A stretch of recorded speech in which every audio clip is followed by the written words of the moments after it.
বাঙালি নেতা ছাড়া কি বাংলায় ভোট জেতা সম্ভব?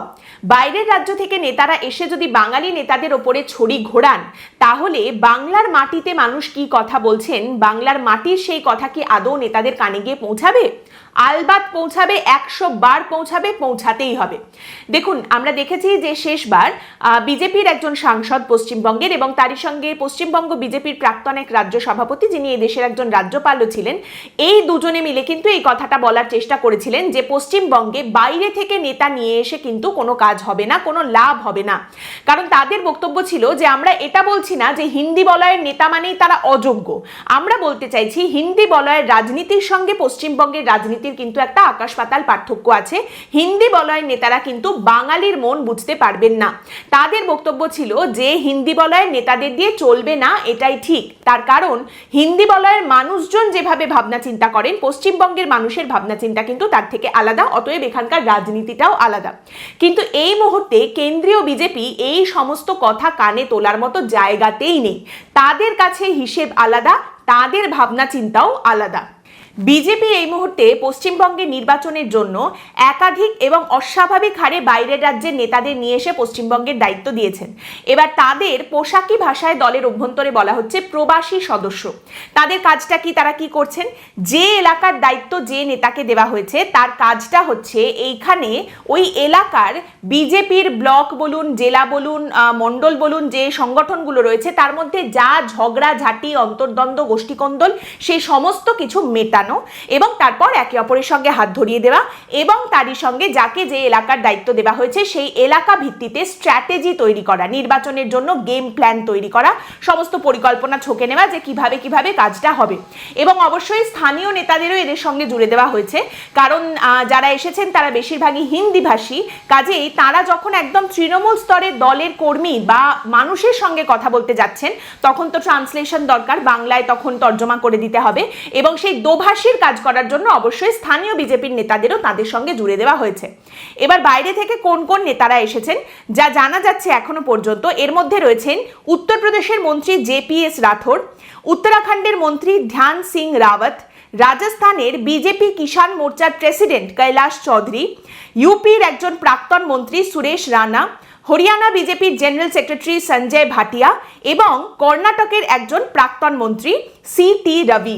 এদের সকলকে পশ্চিমবঙ্গে নিয়ে এসে বিভিন্ন এলাকার দায়িত্ব দেওয়া হয়েছে। এবার দেখুন, এই যে বাইরে থেকে বিজেপি নেতাদের নিয়ে আসা হয়েছে পশ্চিমবঙ্গে, তাদের কিভাবে দায়িত্ব দেওয়া হয়েছে। উত্তরপ্রদেশ থেকে দুজন এসেছেন, একজন প্রাক্তন মন্ত্রী, একজন বর্তমান মন্ত্রী। এবার তার মধ্যে জেপিএস রাঠোর যিনি, তাকে দায়িত্ব দেওয়া হয়েছে 35টা বিধানসভার, যার মধ্যে কিন্তু তমলুক, কাঁথিও রয়েছে, আবার এদিকে ঘাটাল, মেদিনীপুর এগুলোও রয়েছে। আচ্ছা, এরপরে ধরুন উত্তরপ্রদেশ থেকে আরেকজন যিনি এসেছেন সুরেশ রানা, তাকে দেওয়া হয়েছে 28টা বিধানসভার দায়িত্ব, যার মধ্যে সন্দেশখালী রয়েছে, অত্যন্ত গুরুত্বপূর্ণ একটি আসন। এছাড়া আপনি ধরে নিন এবারে হরিয়ানা থেকে যে সঞ্জয় ভাটিয়াকে বিজেপি নিয়ে এসেছে পশ্চিমবঙ্গে, সঞ্জয় ভাটিয়াকে হুগলি এবং হাওড়ার দায়িত্ব দেওয়া হয়েছে। আরামবাগ, শ্রীরামপুর এই সমস্ত দায়িত্বগুলো কিন্তু তার আন্ডারে পড়ছে। আবার রাজস্থান থেকে কৈলাশ চৌধুরী, যাকে বিজেপি নিয়ে এসেছে পশ্চিমবঙ্গে, এই কৈলাশ চৌধুরীকে উত্তরবঙ্গের বিভিন্ন জেলার দায়িত্ব দেওয়া হয়েছে, কোচবিহার, জলপাইগুড়ি, শিলিগুড়ি, এই দায়িত্বগুলো দেওয়া হয়েছে তাকে। এবার এই যে নেতারা বাইরের রাজ্যগুলো থেকে এসে পর্যবেক্ষণ করছেন, সমস্ত কিছু দেখে শুনে রাখছেন বা পরিকল্পনা করছেন, যা তারা জানতে পারছেন কি করতে হবে না করতে হবে সব যে ঠিক করছেন, তারা কিন্তু জেলার কাউকে বা রাজ্য স্তরের কোনো নেতার কাছে রিপোর্ট করছেন না। তারা কিন্তু জেলার কোনো বিজেপি নেতা বা রাজ্য স্তরের কোনো বিজেপি নেতার আন্ডারে কাজ করছেন বা রাজ্য স্তর বা জেলা স্তরের বিজেপি নেতাদের জানিয়ে কাজ করছেন, এমনটা নয়। তারা রিপোর্ট করছেন ডিরেক্টলি সুনীল বানসালকে, মানে সুনীল বানসাল যিনি বিজেপির কেন্দ্রীয় পর্যবেক্ষক, তার কাছে এই বাইরের রাজ্যের নেতারা এসে পশ্চিমবঙ্গের যা হাল হকিকত দেখতে পাচ্ছেন সেই জিনিসটা ডিরেক্টলি রিপোর্ট করছেন।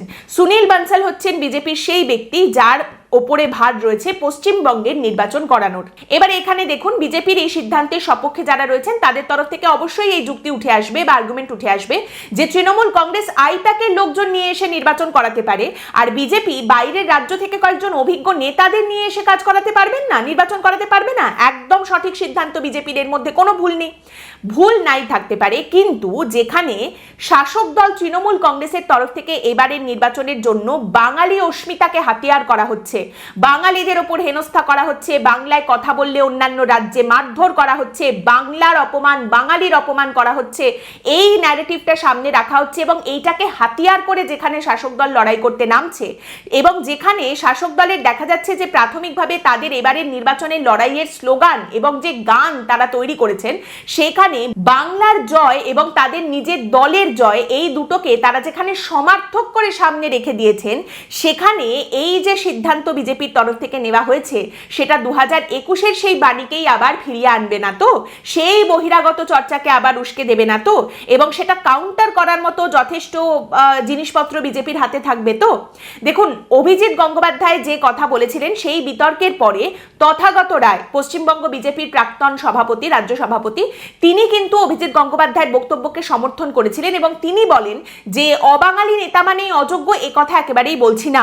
কিন্তু আবার এটাও আমরা দেখেছি 2021-এর বিধানসভা নির্বাচনের বিজেপির পশ্চিমবঙ্গে জেতা গেম কিভাবে হারিয়ে দিয়েছিল মধ্যপ্রদেশ থেকে আসা শয়তান কৈলাস বিজয়বর্গীয়ার দলবল এবং তার কিছু বাঙালি বুদ্ধিহীন চেলারা, এবং সেটা যে শুধুমাত্র তারা রাজনীতি না বোঝার জন্য হারিয়ে দিয়েছিল তাই নয়, তার সঙ্গে অন্য এবং অত্যন্ত জঘন্য কিছু কারণ ছিল যার নাম হলো কামিনী কাঞ্চন। তাই জিততে হলে যথাযথ লোককে দায়িত্ব দিতে হবে। কিন্তু এই যে প্রবাসী সদস্য হিসেবে বাইরের রাজ্যের নেতারা এসেছেন পশ্চিমবঙ্গের দায়িত্ব পালন করার জন্য, তাদের কথা শুনে মনে হচ্ছে ভোটের পরিকল্পনা, ভোটের ছকখসা স্ট্র্যাটেজি বানানো, এই সমস্ত কিছুর আগে তাদের আরো বড় একটা গুরুদায়িত্ব পালন করতে হচ্ছে এই পশ্চিমবঙ্গে। সেটা কি?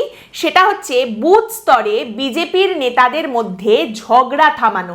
যেখানে যেখানে যা গোষ্ঠী কোন্দল আছে, যেখানে যেখানে দুটো গোষ্ঠীর মধ্যে লড়াই আছে, আগে সেগুলোকে সামলানো, তার সমাধান করা, সেই ঝগড়া মেটানো, এইটা হচ্ছে একটা বিরাট বড় জায়গা এবং এইটা করতে তাদের সব থেকে বেশি সময় চলে যাচ্ছে এই সমস্যাটা মেটাতে।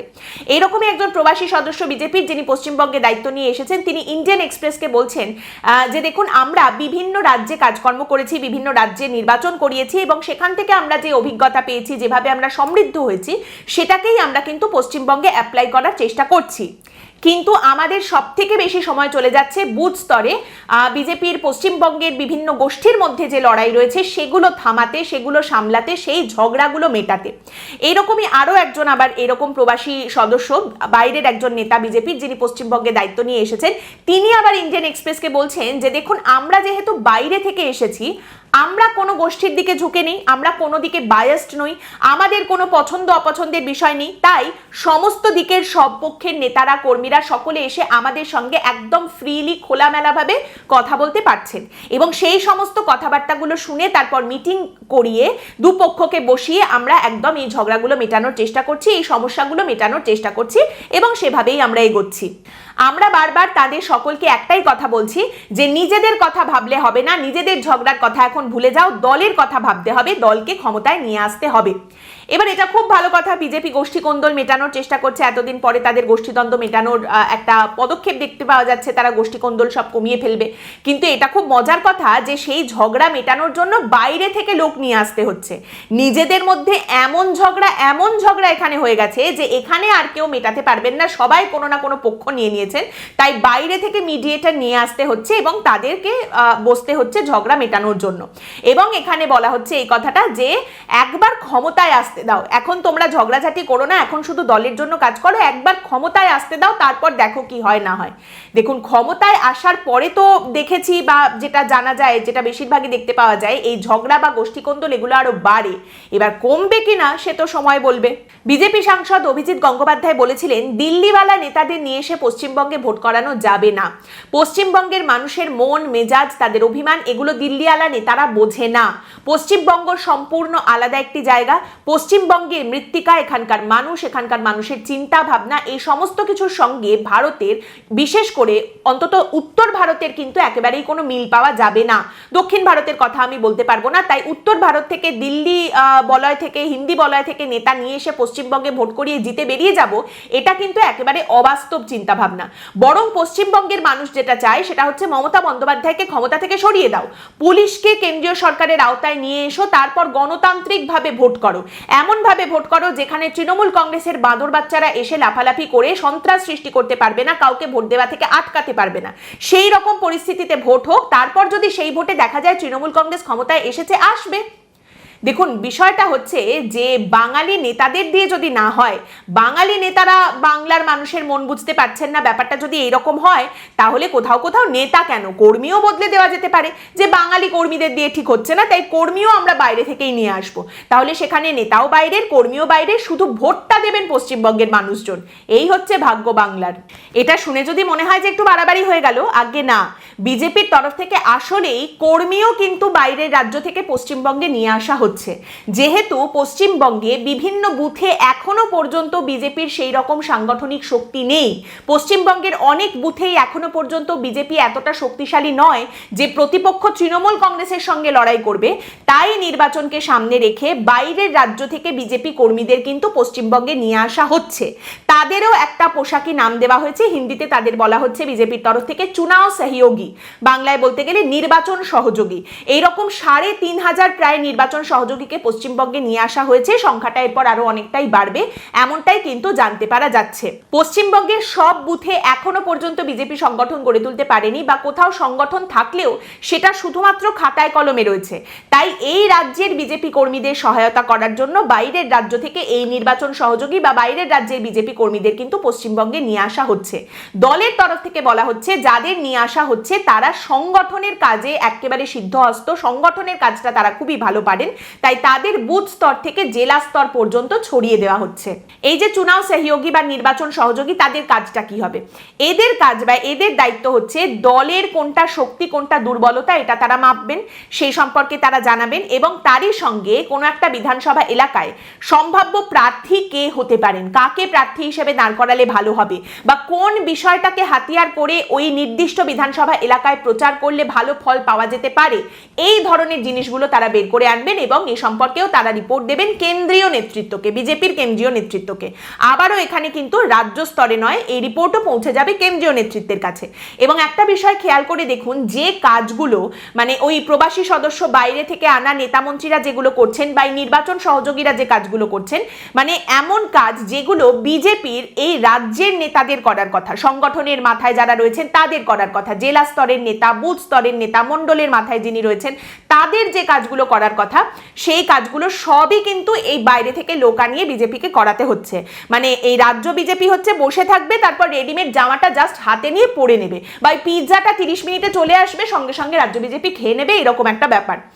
এবং দেখুন, আমরা প্রত্যেকবার নির্বাচনের আগে যেটা দেখি, এবারেও নিশ্চয়ই দেখা যাবে বিজেপির নির্বাচনের জন্য পশ্চিমবঙ্গে বাইরে থেকে প্রচুর বড় বড় নেতাদের নিয়ে আসা হয় প্রচারের জন্য। প্রধানমন্ত্রী নরেন্দ্র মোদী থেকে শুরু করে স্বরাষ্ট্রমন্ত্রী অমিত শাহ আসবেন, তারা প্রচুর সভা করবেন। এছাড়া বিভিন্ন রাজ্যে বিজেপির যে মুখ্যমন্ত্রীরা রয়েছেন, বিশেষ করে হিমন্ত বিশ্ব শর্মা কিংবা যোগী আদিত্যনাথ, তাদেরকে নিয়ে আসা হবে।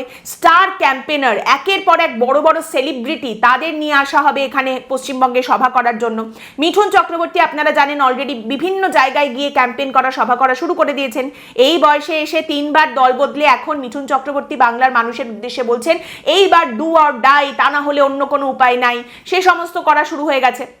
মানে রাজ্য বিজেপি হচ্ছে সেই ছেলেটার মতো, যে ছেলেটার সামনে পরীক্ষা আছে বলে তার বাবা মা, কাকা, জ্যাঠা, পিসি, মাসি, পাড়া প্রতিবেশী, তার স্কুলের টিচাররা, প্রিন্সিপাল, গৃহশিক্ষক সবাই মিলে প্রচন্ড খাটাখাটনি করতে শুরু করে দিয়েছে।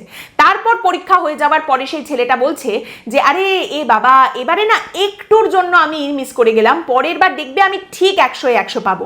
এবার সেই পরের বারের পরীক্ষাটা কিন্তু এসে গেছে। এবারে আবারও দেখতে পাওয়া যাচ্ছে যে সেই ছেলের পড়ায় মন নাই, আর এদিকে পাড়াপড়শির ঘুম নাই।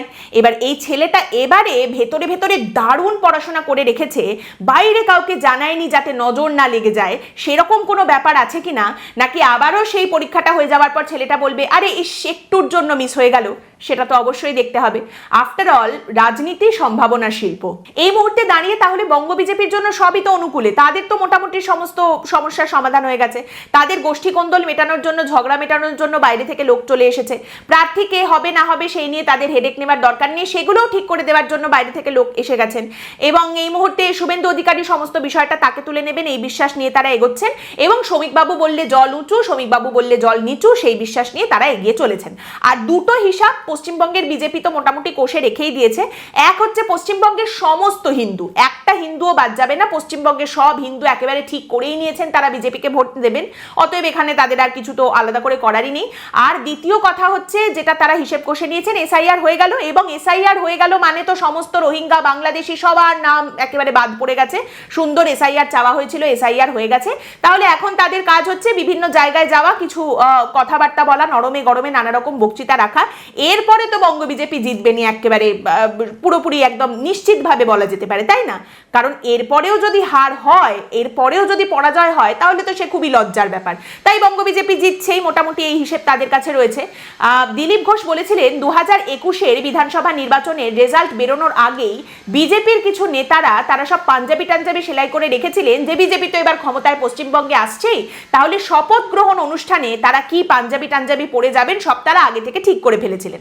তো সেই পাঞ্জাবি শাড়ি নিশ্চয়ই কোথাও না কোথাও তোলা আছে, তারা বের করে নেবেন এবং তারপরে তারা সেগুলো পরে এবার চলে যাবেন। কারণ ওই যে বললাম, এত কিছুর পর, এত যোগ্য, এত কিছু করে দেওয়া, এত প্রচার, এত নেতা, বাইরে থেকে লোক আনা, বাইরে থেকে কর্মী আনা, নেতা আনা, সমস্ত কিছুর পরেও যদি দেখা যায় যে বিজেপি এবারে জিততে পারলো না, তাহলে সেটা তো খুবই লজ্জার একটা বিষয় হবে, তাই না? সেটা তো বিজেপির একটা বিরাট বড় অপদার্থতার প্রমাণ হবে পশ্চিমবঙ্গে, তাই না? শুধু একটাই কথা একদম শেষে মনে করিয়ে দিই, নির্বাচনে হয় জয় হয়, না হলে হার হয়। নৈতিক জয় বলে কিন্তু কিছু হয় না, ওটা জাস্ট সান্ত্বনা।